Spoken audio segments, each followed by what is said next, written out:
Shri Lakshmi English medium స్కూల్లో తల్లిదండ్రుల ఉపాధ్యాయుల ఆత్మీయ సమావేశం.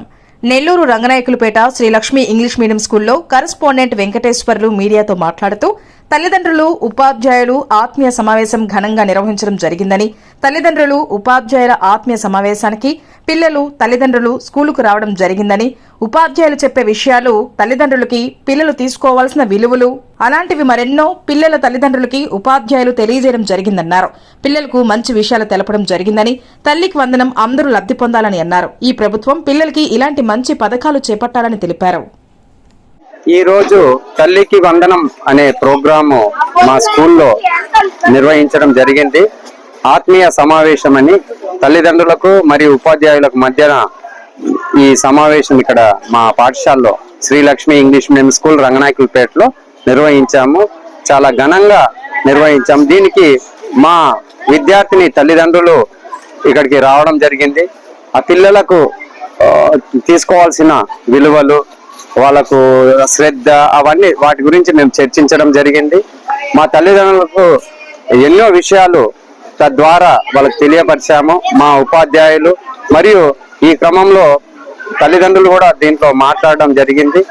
వాళ్ళకు కూడా వాళ్ళ విషయాలు కూడా మాతోటి షేర్ చేసుకోవడం జరిగింది.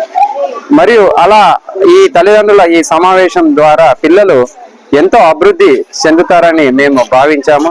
ఈ సమావేశం వల్ల ఎన్నో విషయాలు తెలుసుకున్నారు, పేరెంట్స్ తెలుసుకున్నారు, మరియు మేము తెలుసుకున్నాము, పిల్లలు కూడా తెలుసుకున్నారు.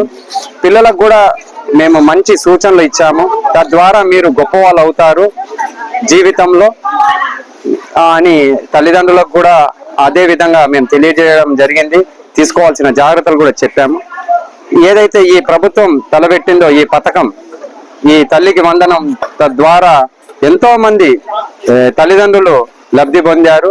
తద్వారా వాళ్ళ పిల్లల్ని బాగా చదివిపించుకొని ప్రయోజకం చేసుకునేడానికి ఇది ఒక మంచి అవకాశం అని నేను భావిస్తున్నాను.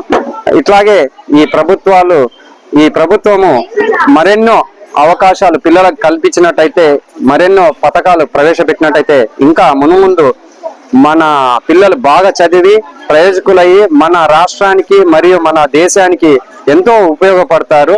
ఎందుకంటే ఎంతో మంది తల్లిదండ్రుల దగ్గర డబ్బు లేదు, చదివించుకోవాలనే స్తోమత లేదు, ఎంతో మంది ఇబ్బంది పడుతున్నారు. ఏంటంటే నేను చూస్తున్నాను, నేను కూడా దాదాపు పిల్లల తల్లిదండ్రులకు నేను తగ్గించి ఫీజు తగ్గించుకొని వాళ్ళని చదివించాలనే ఒక లక్ష్యంతో నేను ముందుకు తీసుకెళ్తున్నాను. నా పాఠశాలను, నా దగ్గర చదువుతున్నటువంటి విద్యార్థులు ఎంతో మందిని ప్రయోజకులను చేశాను నేను. సో ఈ పథకం ద్వారా తల్లిదండ్రులు మాత్రము చాలా లబ్ధి పొందుతున్నారు. ఇంకా బాగా చేయాలని నేను మనస్ఫూర్తిగా కోరుకుంటున్నాను ఈ ప్రభుత్వాన్ని. మా పిల్లల తరఫున, మా తల్లిదండ్రుల తరఫున మన ప్రభుత్వాన్ని నేను కోరుకుంటున్నాను. కాబట్టి ఇంకా మంచి పథకాలు ప్రవేశపెట్టి పిల్లల్ని ఇంకా ప్రయోజకం చేసి దేశవ్యాప్తంగా మంచి పేరు తేవాలని మనస్ఫూర్తిగా ఈ సందర్భంగా తెలియజేస్తూ సెలవు తీసుకుంటాను.